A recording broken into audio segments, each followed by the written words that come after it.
Porque, para ser honesto, y siempre lo he sido, esto no es lo que el hombre de hoy desea escuchar. Y menos los creyentes, los que se hacen llamar creyentes, desean escuchar. Pero aclaramos al principio, y hoy lo volvemos a reafirmar, nosotros no estamos aquí para decir lo que las personas quieren escuchar. Estamos aquí para expresar el mensaje que Dios pone en los tiempos del presente. Y quiero que usted abra su Biblia, y ya de hecho debe estar, Gálatas capítulo 6, versículo 17. Ahí fue donde hemos estado leyendo como el texto principal, y quiero que en esta mañana volvamos a leerlo y así recordamos que estamos hablando de las verdaderas marcas, la verdadera marca del Evangelio. Y eso lo analizamos aquella vez de cómo son las marcas hoy. Y el Evangelio tiene marcas, pero también tiene, podríamos decir, logotipo. Algunos lo identificaban con, tenía un símbolo que era un pez. Era lo que simbolizaba el cristianismo en la época de la iglesia primitiva. Hermano, tenemos un hermano que es historiador aquí. ¿No es así, hermano Lambis? Se identificaba así, ¿no? Y a veces usted ve en algunos vehículos que la parte de atrás o alguna parte tienen ese logo que es un pez. Por aquello de que Jesús le dijo a los discípulos, a ese grupo, un grupo en especial, que eran pescadores, Él les declaró y les dijo, venid en pos de mí, y os haré pescadores de hombres. Eso se lo dijo en una forma muy abierta a los pescadores, entre ellos estaba el apóstol Pedro. Y bueno, eso se volvió una forma de identificar el cristianismo. Hoy las cosas han cambiado. Si fuéramos a darle una identidad, tendríamos que hacer algo muy similar a lo que simbolizan las riquezas. Porque hoy el Evangelio es, para muchos, la forma de resolver sus problemas económicos. Pero yo pienso, y hoy compartimos, vamos a leer Gálatas 6:17, ¿ya lo tiene? ¿Cuántos lo encontraron? ¿Cuántos están contentos en esta mañana? Vamos a darle un aplauso al Señor, hermano, de alegría, de gozo, de estar satisfechos de ser creyentes. Aleluya. Gálatas 6:17 dice, de aquí en adelante, leámoslo todos juntos, ¿cómo dice? De aquí en adelante nadie me cause molestia, porque yo traigo en mi cuerpo las marcas del Señor Jesús. Y seguidamente le voy a pedir que identifiquemos una de sus marcas, y vamos a ir al Evangelio según San Lucas para que usted tenga una idea de qué está hablando el apóstol Pablo, de qué hablaba el apóstol Pablo cuando tiene que defenderse de los cuestionamientos que le estaban haciendo. Y eso lo miraremos en 2 minuticos más. En Lucas capítulo 22, quiero que usted abra allí su Biblia para que mire uno de los una de las declaraciones, y creo que una casi que de las últimas en la vida íntima de este hombre, de Jesús. El versículo 39 comienza diciendo: y saliendo se fue, como solía hacerlo o solía, al monte de los olivos, y sus discípulos también le siguieron. Cuando llegó a aquel lugar les dijo: orad, que no entréis en tentación. Y él se apartó de ellos a distancia, como de un tiro de piedra, puesto de rodilla, oró. ¿Cuál es la razón de su oración? Versículo 42. ¿Qué es lo que dice? ¿Qué es lo que dice? Leámoslo en voz alta. ¿Cómo dice? Diciendo: Padre, si quieres, pasa de mí esta copa, pero no se haga mi voluntad, sino la tuya. El 43 dice: y se le apareció un ángel del cielo para fortalecerle. Y el verso 44: y estando en agonía, oraba más intensamente, y era su sudor como grandes gotas de sangre que caían hasta la tierra. ¿Sabe qué significa esto? Sufrimiento. Ese fue la noche antes prácticamente. Uno ya se aproximaba.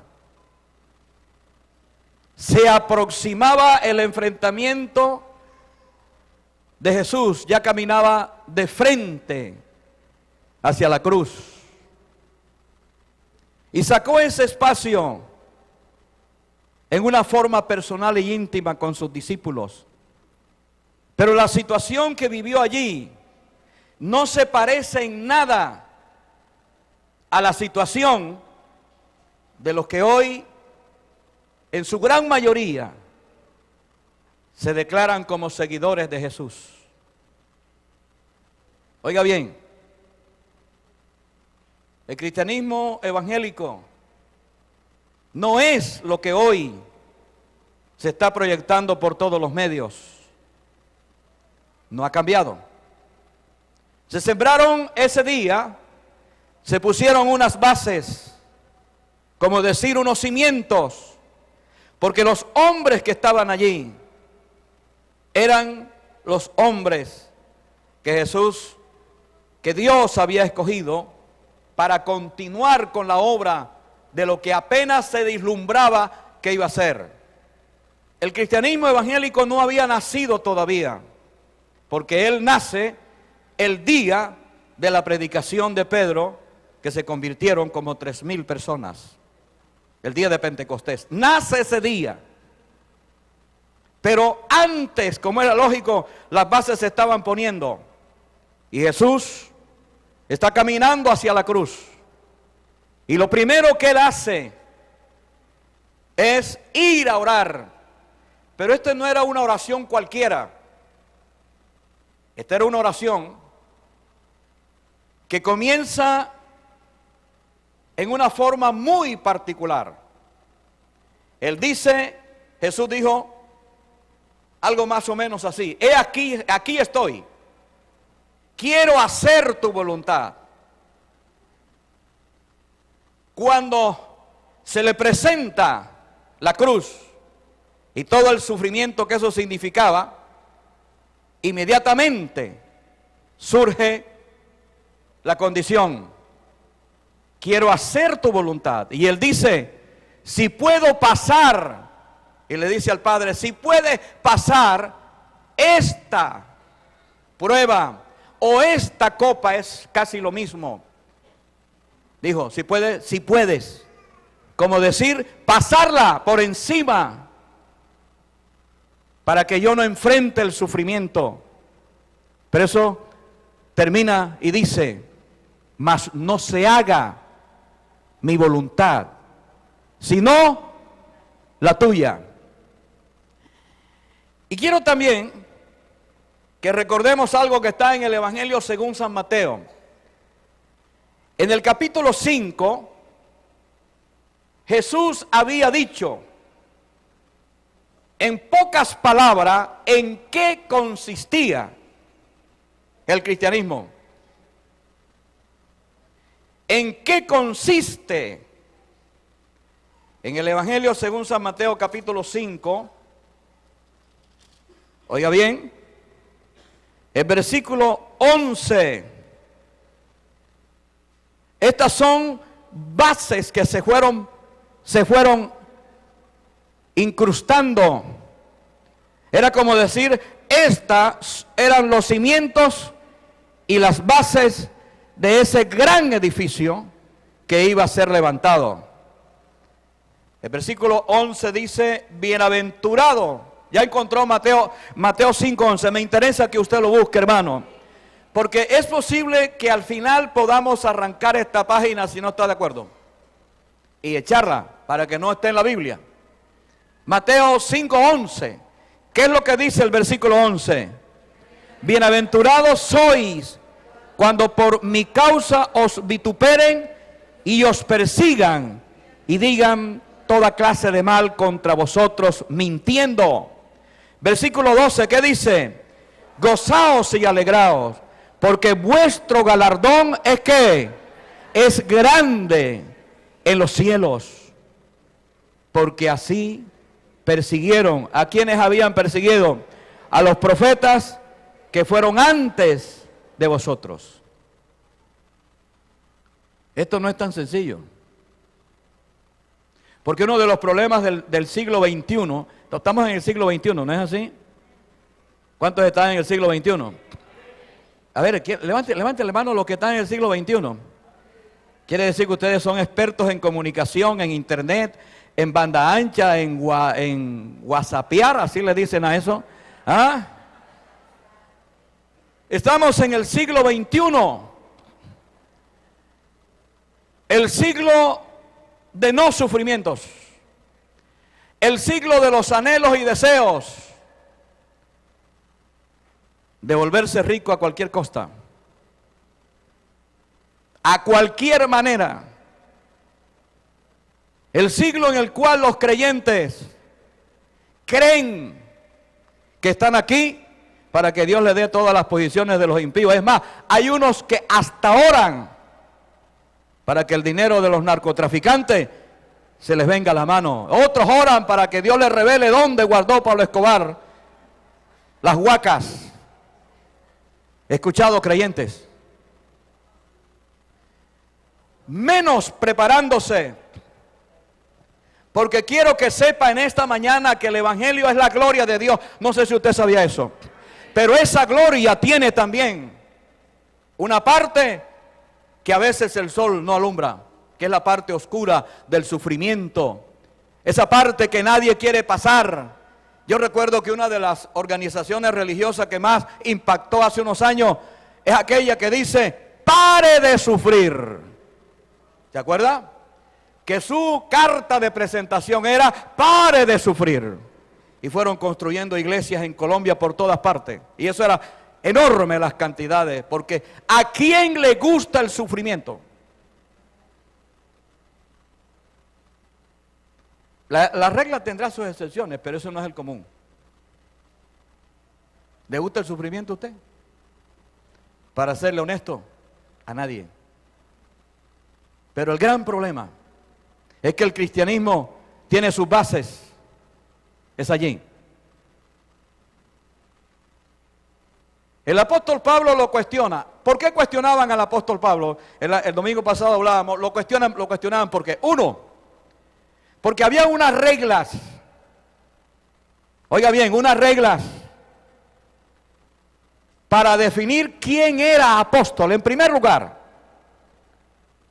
solo se podía declarar a una persona apóstol porque hubiese conocido personalmente a Jesús. Personal, no espiritual. Que físicamente hubiese conocido a Jesús. En segundo lugar, se definía como un apóstol. ¿Conociste a Jesús? Ahora Jesús te llamó y serviste con Él. Esa era la segunda. Y la tercera era que hubiese visto cuando Jesús resucitó. Oiga bien. Que hubiese conocido a Jesús, que hubiese servido con Jesús y que Jesús se le hubiese aparecido después de la resurrección. Y se cuestionaba, comenzó a cuestionarse la legalidad del apóstol Pablo. Por eso el apóstol Pablo tiene que recurrir a lo que era el fundamento del cristianismo. Hoy a cualquier payaso lo nombran de apóstol. Es más, hay uno por televisión, un caballero de apellido, y me están oyendo por internet, de apellido Maldonado, que anda repartiendo por todas partes cartas, credenciales de apóstol. Pero déjeme decirle en esta mañana, ¿por qué el apóstol Pablo defiende su derecho de apostolado? Y yo quiero que usted vaya conmigo y lea en segunda de Corintios, y vamos a leerlo con cuidado porque esto lo encontramos aquí registrado. Ser apóstol no es un nombramiento. Ser apóstol tiene una reglamentación. Oiga bien, hermano, para usted que a veces ignoramos tantas cosas porque no leemos la Biblia. Y yo quiero que usted mire lo que aquí se plantea en el capítulo, la segunda carta del apóstol Pablo a la iglesia de Corintios, el versículo 11, el capítulo 11, versículo 16. Mire lo que ahí, y yo le voy a leer un poquito más adelante. Él dice: son hebreos, yo también. Son israelitas, yo también. Son descendientes de Abraham, también yo. Son ministros de Cristo, estoy leyendo en el versículo 22.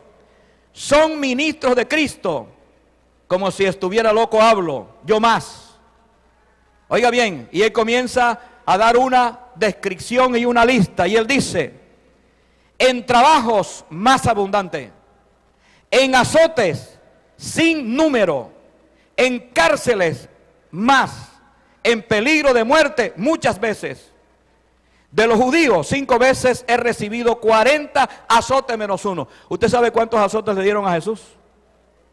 40 menos 1, quiere decir 39.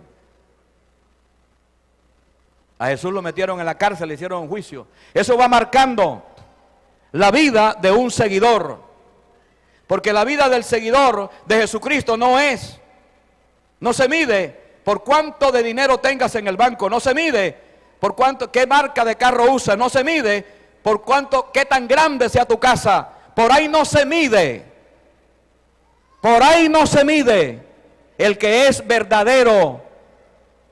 El hombre que anda tras esas cosas nunca ha conocido a Dios.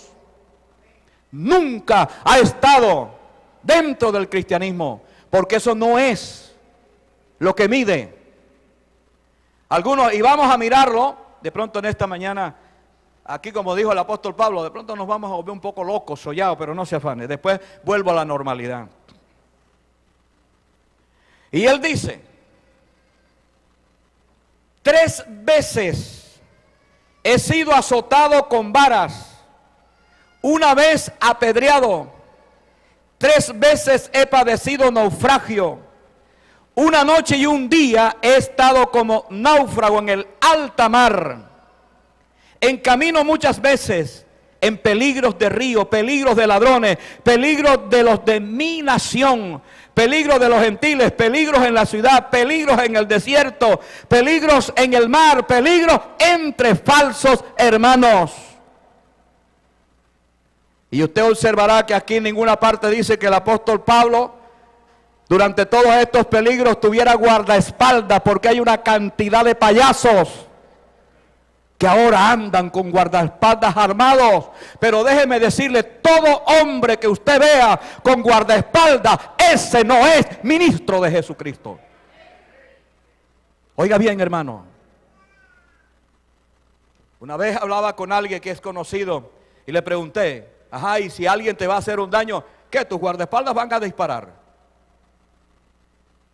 No estamos aquí para matar, estamos aquí para predicar de la vida y de la vida en abundancia, mi hermano. Pero seguimos. No dice aquí que el apóstol Pablo se cobijara tras el muro de unos defensores físicos.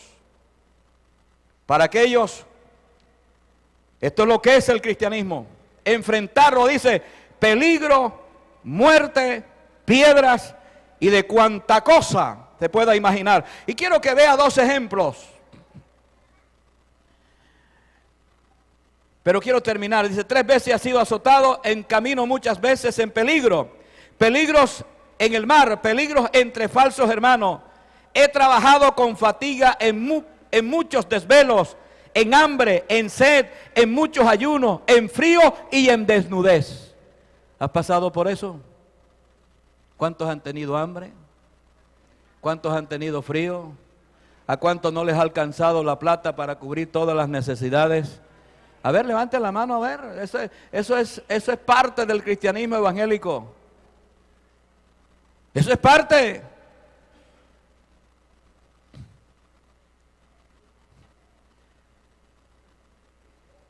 Y aún si ha pasado por eso, ha podido cantar, oh qué contento estoy, oh qué contento estoy con Jesús viene en las nubes, con mi hermano yo me voy. O más bien se ha puesto, como se ponen algunos, como que a pensar, siendo yo creyente, ¿y por qué estoy así si yo soy hijo del rey? ¿Qué define ser hijo del rey? ¿Sabe qué dijo Jesús?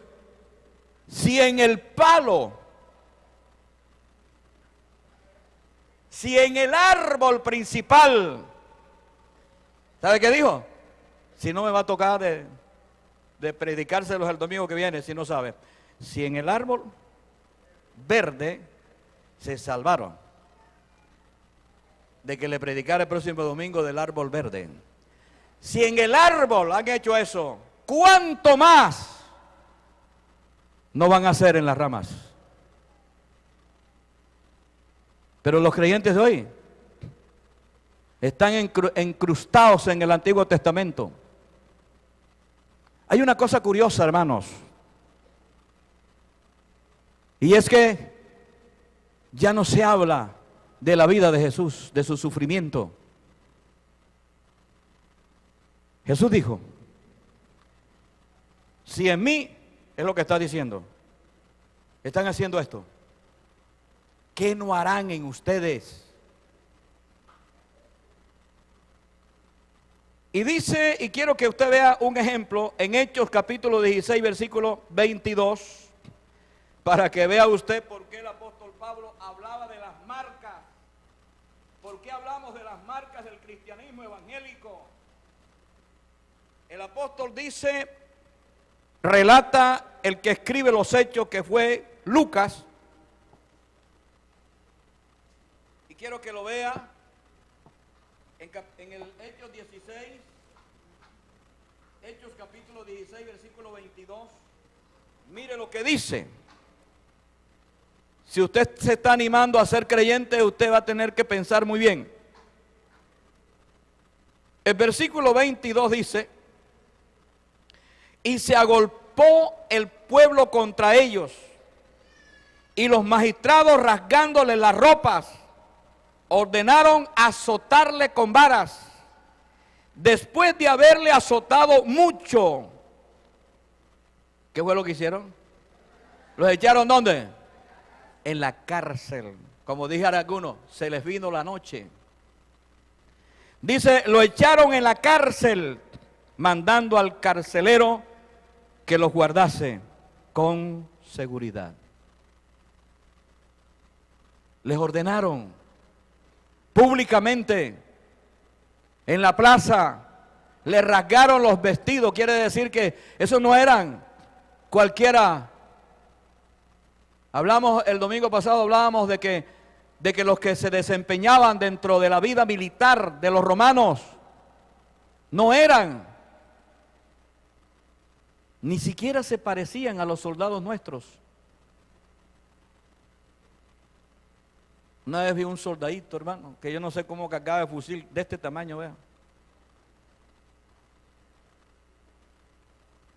Todo menudito. Pero bueno, las apariencias engañan, dijo alguien. El asunto es que los romanos no eran así. Los romanos eran hombres de talla, gladiadores, porque las luchas eran con espada, con escudo y cuerpo a cuerpo. Se preparaban para eso. Hombres de un físico extraordinario. Así pues que cuando llegaron donde estaban los apóstoles, porque eso eran, cogieron y le dijeron a Pablo, mira joven, quítate la ropa. ¿Usted cree que le dijeron eso? No. Lo agarraron, ¡rum!, espaldas afuera. ¿Sabe cómo duelen? Y aquí haciendo un paréntesis, ¿sabe cómo duelen? ¿Cómo duele más que le peguen unos palmetazos en la nalga a una persona? Si se los pega con un overol, el pelado sale riéndose. Pero si le baja el pantalón y el pantaloncillo y se los pega en la nalga, ahí brinca. El asunto es que rasgaron los vestidos, dice, y hubo la orden de que cogieran una vara, porque habían varias formas de castigo. Entre ellos era usar una vara. No sé si era de totumo, como usaban los viejos antes, yo no sé qué clase de vara era. Y le dieron esa vara donde pegaba en la espalda, arrancaba el cuero, porque eso no era un castigo de caricia. Y el apóstol Pablo, cuando él se presenta, él dice, traigo en mi cuerpo las marcas. No eran marcas como los que ahora se quieren poner los creyentes, porque también están entrando en esa moda de tatuarse.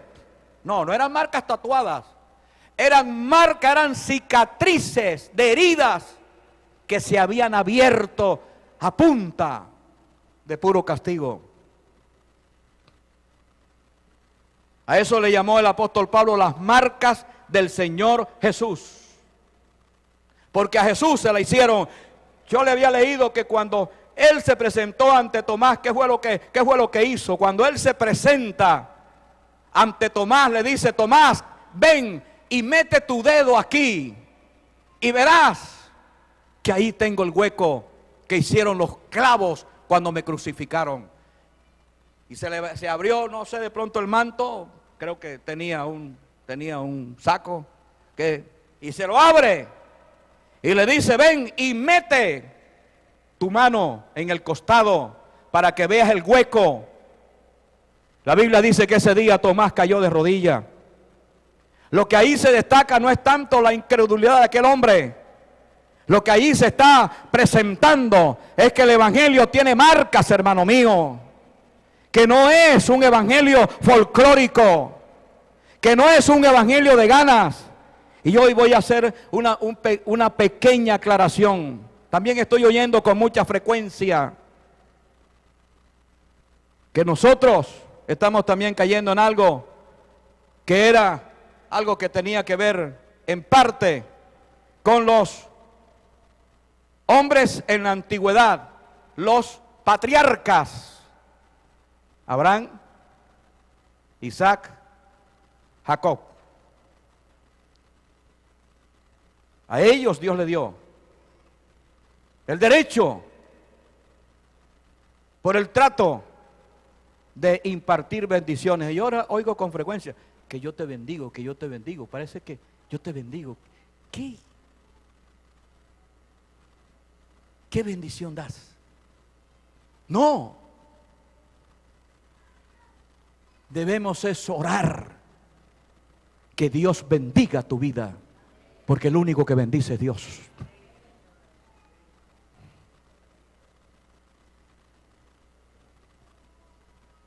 con mucha frecuencia. No perdamos de vista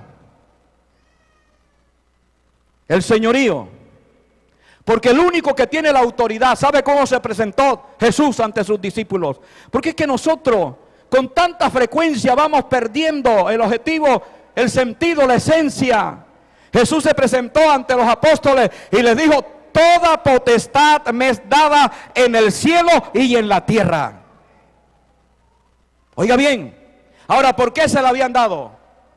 Porque Jesús se ganó el derecho.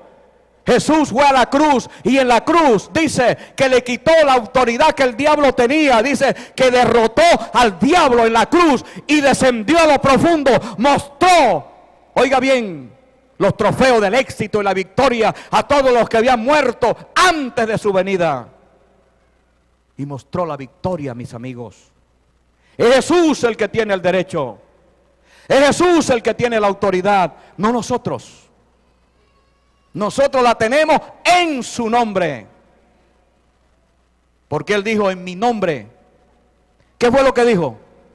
Usted sabe cuál es. Perdemos la esencia. ¿Qué fue lo que dijo? En mi nombre. ¿Qué íbamos a hacer? Echar, ¿cómo dijo? Echar fuera ¿qué? Demonios. ¿Qué más dijo? En mi nombre. ¿Qué más dijo? ¿Qué más dijo? Digo, en mi nombre echarán fuera demonios, hablarán nuevas lenguas, si vivieran cosas mortíferas no les hará daño, sobre los enfermos pondrán las manos y estos sanarán. Pero ahí no dice que en mi nombre vas a echar bendiciones por ahí a diestra y siniestra.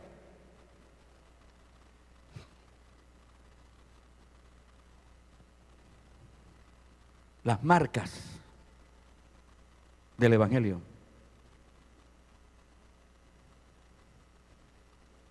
En mi nombre. El apóstol Pablo lo aclara más adelante y dice que a Él se le ha dado un nombre. ¿Qué nombre se le dio a Jesús? Un nombre sobre todo nombre. Para que en el nombre de Jesucristo se doble toda rodilla de lo que está en el cielo y en la tierra, y toda lengua confiese que Jesús es ¿qué? El Señor, para gloria de Dios Padre. Así pues que corrijamos algunas cosas. Oigo con frecuencia eso.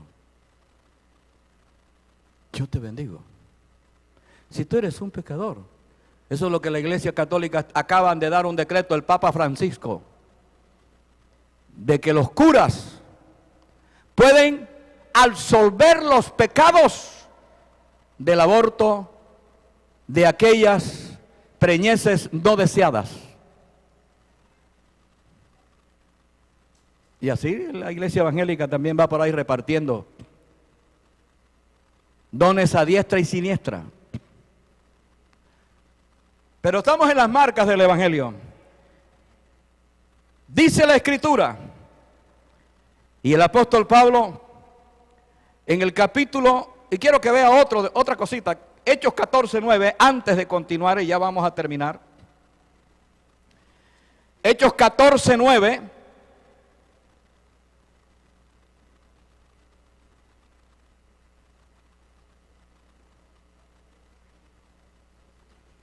¿Ya lo tiene?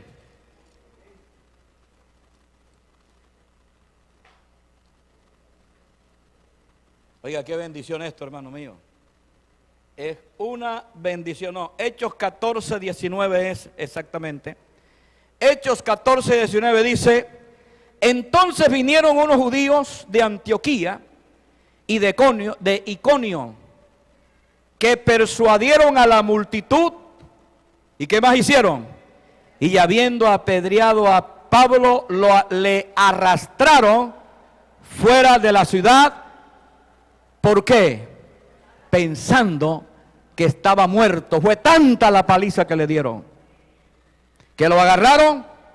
Dice lo arrastraron, no lo cargaron. Lo arrastraron y lo pusieron fuera de la ciudad, pensando que estaba muerto. Hermanos, si eso no es sufrimiento, ¿a qué le podemos llamar sufrimiento? Y eso fue causado por la fe que ellos tenían, por ser seguidores y predicadores del Evangelio. Y quiero que sepan esta mañana, el mensaje de Dios, cuando viene del cielo, no a todo el mundo le cae bien. Si usted mire lo de Esteban, comenzó a hablar y dice que en la medida que iba hablando, como era del Espíritu de Dios, la gente se fue llenando de un odio y cada vez hasta los dientes crujían. ¿Sabe por qué? Porque el poder de Dios, cuando su palabra es predicada, tiene que causar algún efecto. Entre ellos, gozo. Entre ellos, que se pongan bravos. Entre ellos, que a mí no me gusta, no me caes bien. Y pudiera seguir por ahí enumerando. Pero ese mensaje de hoy es un mensaje tan suavecito que todo el mundo dice, oiga, qué palabra de bonita. Gracias a Dios que todavía no tengo ese privilegio. Lo único que escucho es, pastor, ¿qué mensaje en esta mañana? Usted repartió para allá y para acá. Digo, repartí para todo, hasta para mí, man.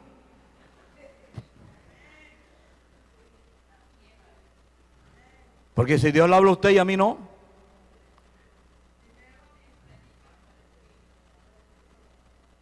A veces usted ha visto, pero bueno, el apóstol Pablo dijo, yo estoy loco. Y comenzó a enumerar qué gloria, hermano. El apóstol Pedro, ese mismo que predicó, 3,000 personas se convierten. El día de Pentecostés fue un privilegio enorme. El único que tuvo el derecho, se lo ganó, ¿sabe? Era el que más hablaba, metía las patas y listo, vamos para adelante. Dijo a Jesús, cuando le comenzó a hablar Jesús de que era necesario, dijo, mira, yo tengo que pasar por la cruz del Calvario, un sufrimiento enorme, tú no tienes idea. Y él dice, hombre, no te preocupes, aquí estoy yo. Y le dice, aquí está la espada que tengo, cualquiera que venga contra ti tendrá que pasar por mi cadáver.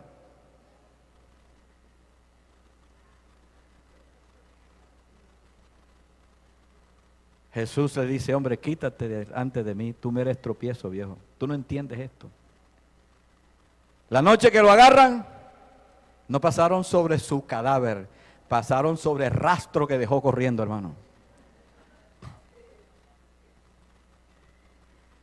Se ganó, porque dice que esa noche ese hombre salió de ese lugar, dice que lloró amargamente, pidiendo perdón. A veces las cosas se entienden. Y él escribe de eso. Y quiero que vaya a su primera carta. A su primera carta en el capítulo 4, en el versículo 12. Primera carta del apóstol Pedro que dirige a la iglesia. Este es a la iglesia universal. Usted sabe bien que los apóstoles, por ejemplo, el apóstol Pablo le escribió a las iglesias que fundó, pero el apóstol Pedro y los otros escribieron cartas dirigidas a la iglesia universal de Jesucristo. Y si usted mira con cuidado en el capítulo 4, usted va a leer allí una cosa curiosa. El versículo 12 dice, amados, no os sorprendáis del fuego de prueba que os ha sobrevenido, como si alguna cosa extraña os aconteciese. Y esto visto hoy en el Evangelio moderno es una contradicción. ¿Cómo puedo hablar de pactos? Porque es lo que es la invitación del Evangelio falso. ¿Cómo puedo hablar de pacto si el pacto que me invitan a hacer es de beneficios? Es como decir, conviértete y no tendrás más problemas. Pactos. Haz pacto con Dios. ¿Qué clase de pacto voy a hacer? Tendrías que pactar también lo que aquí dice el apóstol Pedro. Hasta ahora no he escuchado al primero que haya sido llamado: ven y pacta con Dios para que pases por un periodo de prueba. Eso no lo he escuchado. Ven y pacta con Dios, trae 100,000 barritas y Dios te va a dar 1,000,000, porque te vas a volver rico.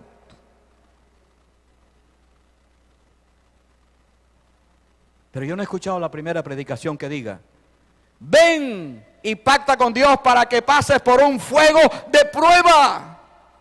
Que te pongan patas arriba, que te sacudan así y no te salga ni una moneda. Eso no lo he escuchado todavía. ¿Alguna vez ha estado así? Que si le levantaran por los pies y lo sacudieran así, ¿qué saldría? A veces el bolsillo está tan pelado, hermano, que pueden hacer eso y no sale ni una moneda. Pero no por eso dejamos de seguir siendo creyentes. Seguiremos siendo creyentes, hermano. Porque el evangelio, la verdad del evangelio es esa. Entonces el apóstol Pablo, mire lo que el apóstol Pedro lo que escribe. Él dice que por qué les causa sorpresa. Hermano que está aquí en esta mañana, no debe sorprenderse por la prueba, las dificultades, las necesidades que hoy usted está pasando. Ha venido quizás en esta mañana a este lugar y es posible que cuando usted salga de aquí no tenga cómo resolverle el almuerzo a su familia ni a sus hijos. ¿Por qué se sorprende? El apóstol dice como si algo extraño te pasara.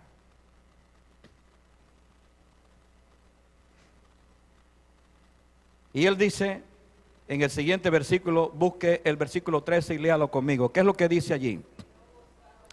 Vamos a leerlo en voz alta porque yo quiero que usted se anime. Dice el versículo 13, dice: si no, gozaos por cuanto sois participantes de los padecimientos de Cristo, para que también en la revelación de su gloria os gocéis con gran alegría. ¿Te recuerda lo que Jesús le contestó a uno que se acercó y le dijo? Ese no tiene nombre. Le dijo: Señor, te seguiré a donde quiera que vaya. ¿Te recuerda lo que él le contestó? ¿Recuerda lo que le contestó? ¿Cuántos se acuerdan de la respuesta de Jesús? Le dijo: el Hijo del Hombre. ¿Así fue que le dijo? Le dijo: la zorra, gracias hermana, tienen guarida. Las aves de los cielos, ¿qué tienen? Nido. Y él dijo: el Hijo del Hombre no tiene ni dónde, no tiene una almohada. Ni una almohada tenía Jesús.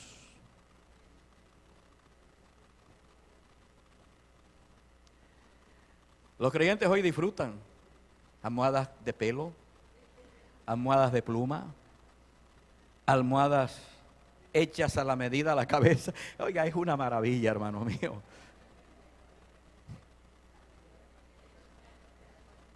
El Hijo del Hombre no tiene.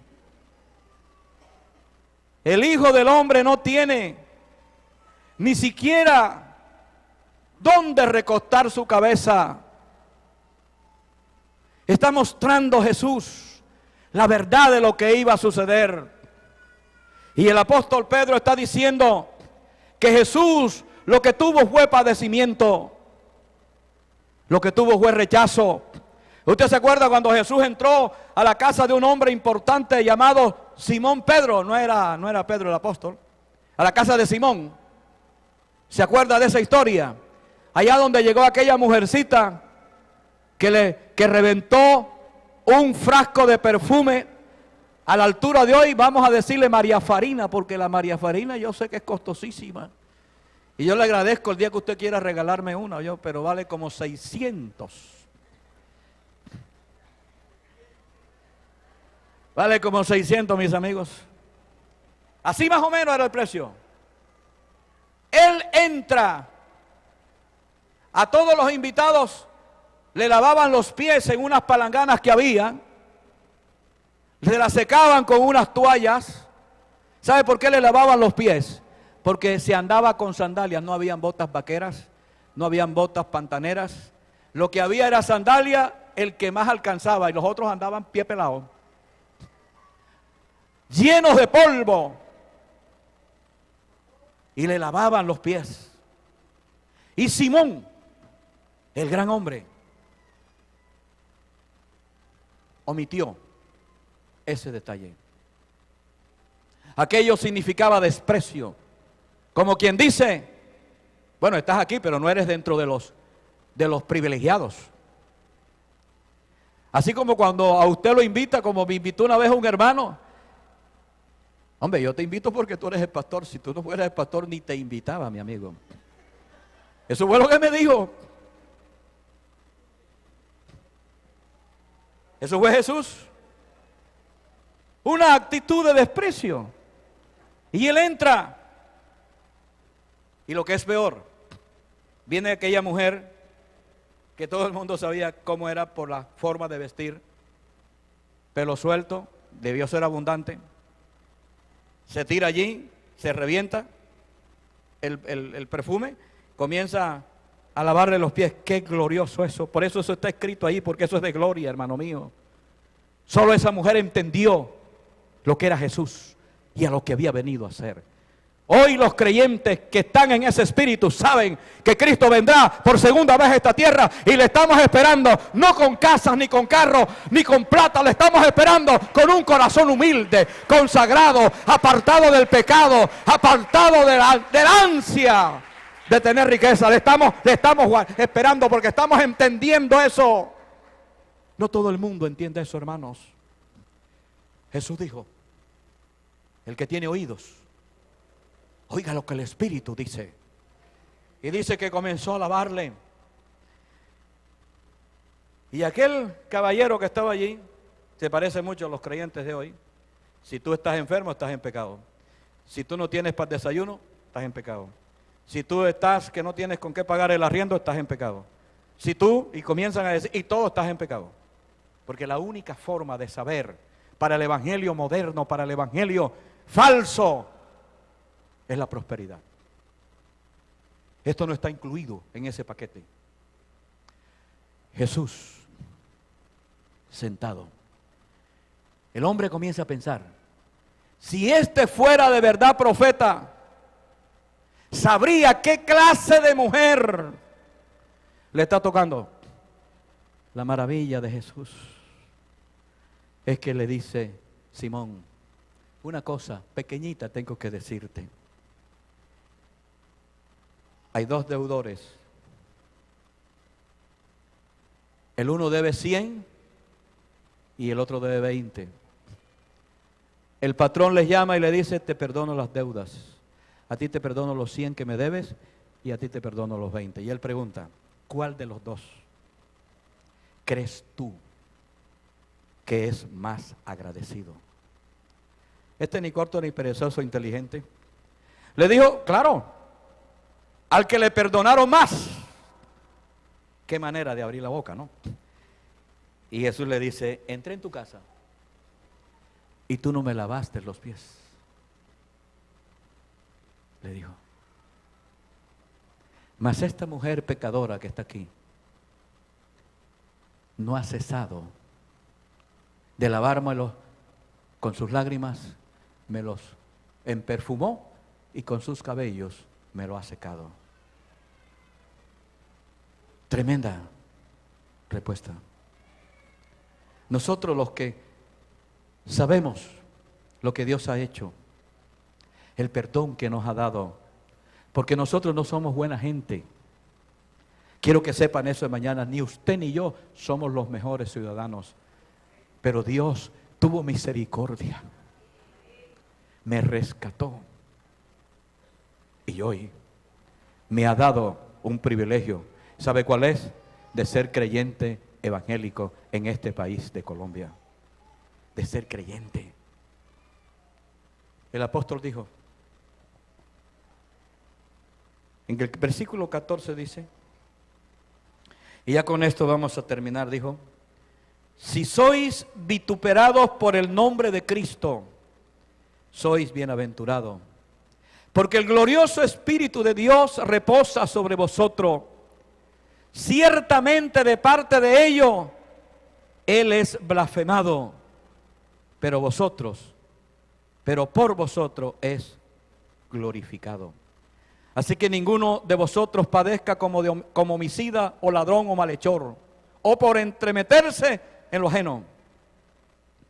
Pero si alguno padece como cristiano, no se avergüence, sino glorifique a Dios por ello.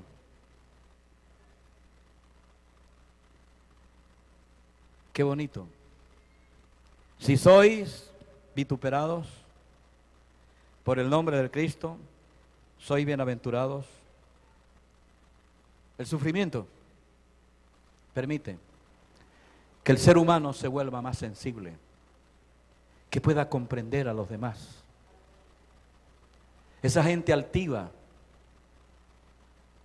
que le ponen una alfombra, ellos nunca podrán entender al que más sufre.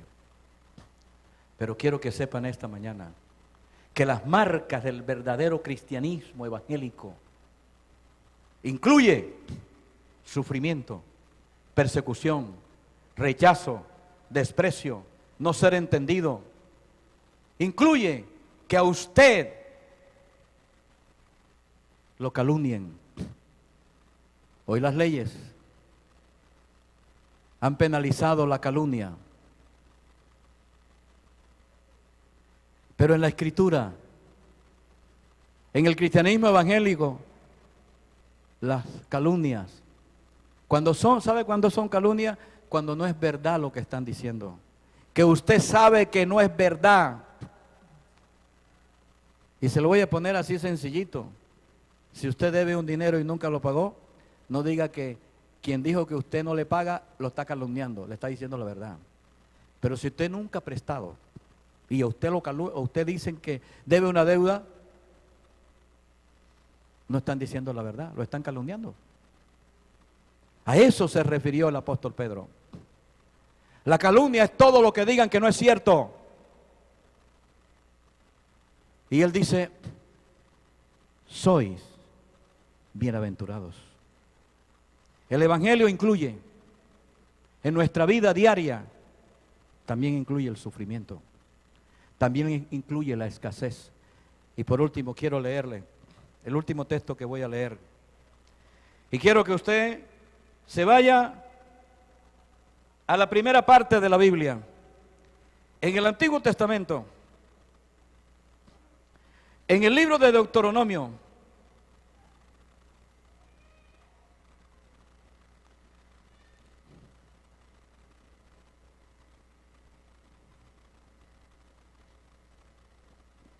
en el capítulo 8,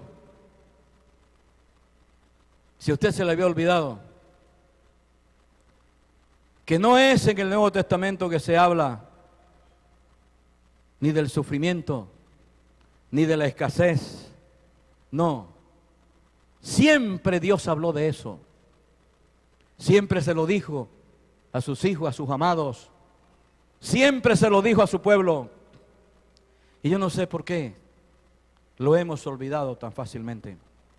En el capítulo 8 del libro de Deuteronomio dice, el versículo 2 dice, y te acordarás todo el camino por donde te ha traído Jehová tu Dios estos 40 años en el desierto, para afligirte, para probarte, para saber lo que había en tu corazón, si habías de guardar o no sus mandamientos. Y mire lo que dice aquí el versículo 3, y te afligió y te hizo tener hambre y te sustentó con maná, comida que no conocías tú ni tus padres la habían conocido, para hacerte saber que no solo de pan vivirá el hombre, mas de todo lo que sale de la boca de Jehová vivirá el hombre. No son riquezas, es la gracia.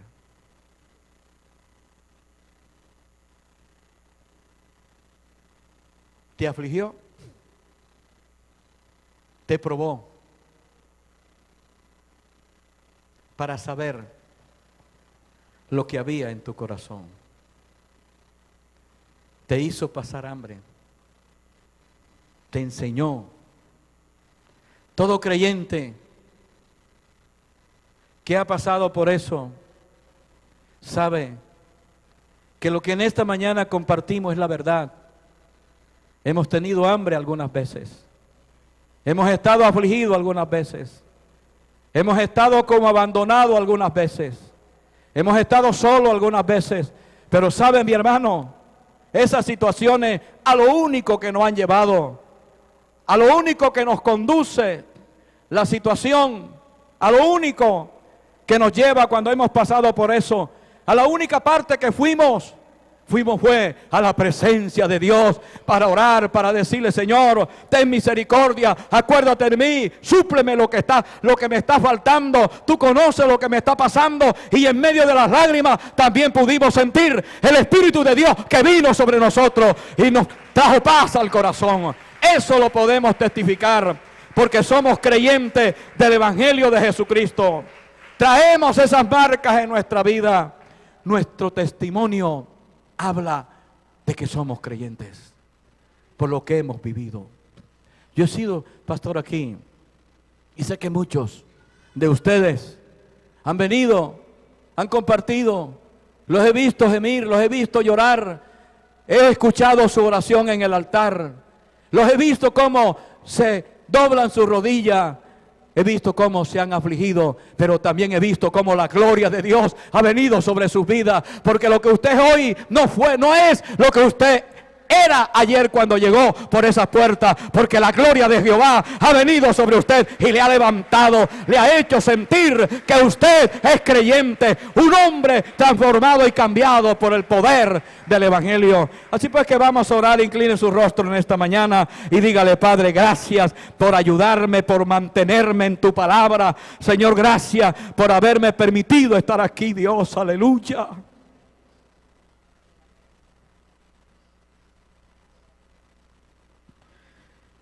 El Evangelio de Jesucristo no son promesas. El Evangelio de Jesucristo es una vida consagrada, una vida dedicada. Jesús dijo claramente, Él dijo: ancho y espacioso es el camino que lleva a la perdición, y muchos son los que entran por él. Y Él dijo: angosto, estrecho, reducido es el camino que lleva a la salvación, y pocos son los que lo encuentran. Que Dios nos ayude a ser de esos pocos en esta mañana. Si en algo tenemos que rectificar nuestro comportamiento, hagámoslo con franqueza. Si hoy a usted Dios le ha hablado y necesita corregir, dígale: Señor, te ruego que tú me ayudes y tengas misericordia y me perdones. Que pueda andar por ese camino de verdad. Ese camino que es el cristianismo evangélico. Que yo pueda identificarlo, Señor. Padre, muchas gracias en esta mañana por esta tu palabra, Dios. La palabra de verdad. La palabra que edifica, que consuela. La que trae esperanza, Señor. Porque tú eres nuestro Dios. Hemos aprendido en estos años a refugiarnos en ti, Dios de la gloria. Hemos aprendido a invocar tu nombre, Señor. Hemos aprendido que en los momentos más oscuros de nuestra vida, oh Dios, nos has alumbrado con tu luz gloriosa. Has venido, Señor, aún en medio de esa oscuridad, en los momentos de más soledad. Hemos aprendido, Dios de la gloria, que tú estás allí para sostenernos. En esos momentos de silencio, en esos momentos de sufrimiento, hemos contado, Dios, con tu ayuda. Hemos sentido que tu mano, Señor, ha venido para darnos fortaleza. Gracias porque no nos has abandonado.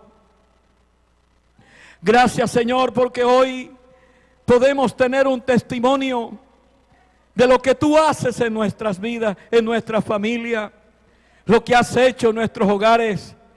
Gracias, Padre, porque cuando te hemos invocado, cuando hemos orado, Señor, cuando hemos clamado a ti, ha venido, Señor, ha venido de ti el refrigerio, ha venido de ti el auxilio, ha venido de ti la ayuda, Dios. Gracias en esta mañana, porque aun cuando hemos estado enfermos, Señor, hemos contado con tu ayuda y con tu apoyo, Dios, aleluya. Cuando hemos estado en sufrimiento, hemos contado, Señor. Hemos visto cómo has llegado, cómo has puesto tu mano, Señor, sobre nuestra vida. Aún hemos podido experimentar tu mano sobre nuestros hombros. Gracias en esta mañana, Dios, porque tu palabra es verdadera, Señor. Tu palabra no cambia, Padre. Tu palabra es eterna, Señor. Tu palabra es la que edifica, la que consuela, la que trae la paz al corazón del hombre, Dios, aleluya. Gracias, Señor.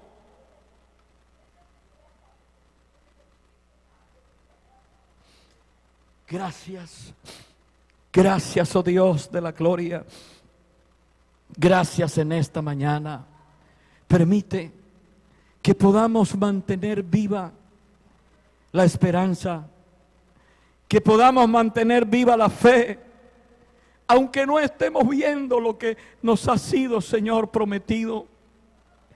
Gracias, Padre, porque aún, Señor, hubieron hombres gloriosos a quien le fue prometida, Dios de la gloria, que tuvieron promesas, y tu palabra dice que las vieron desde lejos, Señor, que las contemplaron desde lejos, pero igual, oh Dios, fueron fieles en su corazón y en su alma.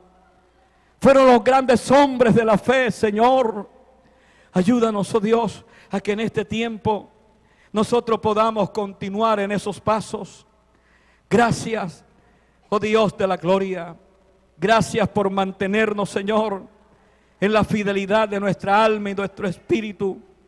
Gracias, Señor, porque dentro del corazón nuestro siempre hay el anhelo, hay el deseo en el alma de serte fiel. Gracias. Te ruego en esta mañana que tú bendigas este pueblo, que tú bendigas esta familia, que tú bendigas nuestros hijos, nuestros hermanos, que tú bendigas nuestro hogar y que podamos siempre permanecer en la verdad de tu palabra. Te ruego que nos bendigas. Aleluya. Ahí donde está, levante sus manos, dele gracias a Dios, hermanos. Es una bendición poder. Nosotros tenemos un testimonio de la verdad del Evangelio. Dele la gloria al Señor en esta mañana. Usted que ha experimentado en su vida el sufrimiento, la angustia, la aflicción, la tristeza, la soledad. Usted que ha experimentado los desprecios. Usted que ha sufrido por eso. Hoy dígale, Señor, gracias, porque esas son las marcas del Evangelio, Dios. Es las marcas, Señor. Las llevamos en nuestra vida. Hemos sido muchas veces vituperados, hemos sido ofendidos, hemos sido menospreciados, oh Dios de la gloria. Esas son las marcas del Evangelio, Señor. Gracias, oh Dios, porque tú has sido fiel a nuestras vidas. Gracias, gracias en esta mañana, Dios, aleluya. Gracias, gracias. Ahí de lo más hondo de su vida, dígale, Señor, gracias por amarme. Dele la gloria al Señor. Dele las gracias a Cristo Jesús. Dele las gracias, dígale, Señor, gracias por amarme, por haberte fijado en mí, Señor, por haberme perdonado, por haber hecho de mí un hombre o una mujer diferente, Señor. Gracias por la fe que has puesto en mi corazón. Dígaselo al Señor allí. Dele gracias por esa fe sencilla, humilde, por esa fe que le permite vivir día por día. Dígale, Señor, muchas gracias. Aleluya. Aleluya. Ahí donde está, levante las manos, bátala, dígale: Señor, gracias. Qué bueno es alabar al Señor. Qué bendición es poder invocar su nombre.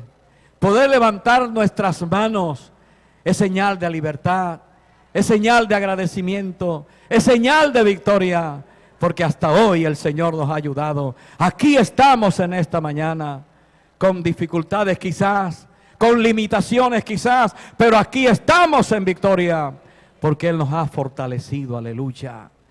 Qué bueno es alabarle. Vamos a estar de pie, colóquese de pie allí, hermano. Con alegría, con gozo, con sencillez en el corazón. Con agradecimiento a ese Dios soberano. A ese Dios que todo lo puede. Que para Él nada es imposible. A ese que todo lo resuelve. Y no importa cuántos años. Si usted tiene oraciones que Dios todavía no ha contestado, Dios contesta toda oración. Pero Dios tiene su tiempo. Es en el tiempo de Dios. Nosotros los creyentes, lo único que tenemos que decir: Señor, ayúdanos a estar en tu tiempo. En el tiempo tuyo, no en el tiempo mío. Así pues que, Padre, te damos gracias, Señor, en esta mañana. Gracias por este pueblo, Dios, que ha venido esta mañana, Señor. Nos acordamos de aquellos hermanos y familia. Algunos están enfermos y te rogamos por ellos, Señor. Gracias, porque cualquiera que sea la enfermedad, tú has prometido ser nuestro sanador.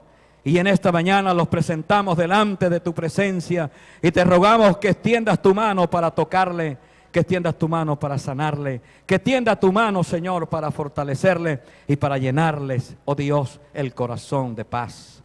Guárdanos a nosotros que ya vamos a nuestros hogares y ayúdanos a venir esta noche al culto, Señor, a ese culto donde habrá una palabra que sé que va a edificar a tu pueblo, Señor. Muchas gracias. En el nombre de Jesús te damos gracias. Amén. Anunciamos para la noche, escuche bien, a los estudiantes del Instituto Bíblico. Esta noche predica uno de sus maestros. El hermano Manuel Gómez estará compartiendo la palabra esta noche. Así pues que, estudiantes, ustedes tienen labores, tienen tareas.